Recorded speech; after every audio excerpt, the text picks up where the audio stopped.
విశ్వాస మూలము కానిది ఏదో అది పాపము.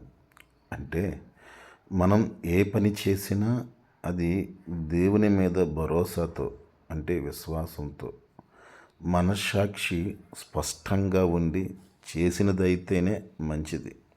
అనుమానంతో, భయంతో లేదా తప్పు అని తెలిసి చేస్తే అది పాపమే. అది చిన్న పనైనా సరే. పౌలు రోమా సంఘములో 2 రకాల క్రైస్తవుల మధ్య సమస్య ఉంది.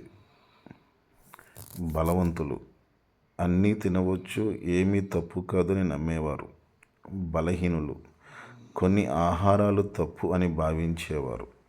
పౌలు చెప్పేది, బలవంతులు బలహీనులను తక్కువ చేయకూడదు, బలహీనులు బలవంతులను తప్పు అని తీర్పు తీర్చకూడదు. కానీ ముఖ్యంగా మన మనస్సాక్షికి వ్యతిరేకంగా ఏమీ చేయకూడదు. అలా చేస్తే అది పాపమవుతుంది. మన మనసు ఇది తప్పు అని చెబితే ఇతరులు చెయ్యి అన్నా చేయకండి, అది పాపమవుతుంది. ఏ పని చేసినా దేవుని మీద విశ్వాసంతో, స్పష్టమైన మనస్సాక్షితో చేయాలి. అప్పుడే అది సరైనది. ఆమేన్.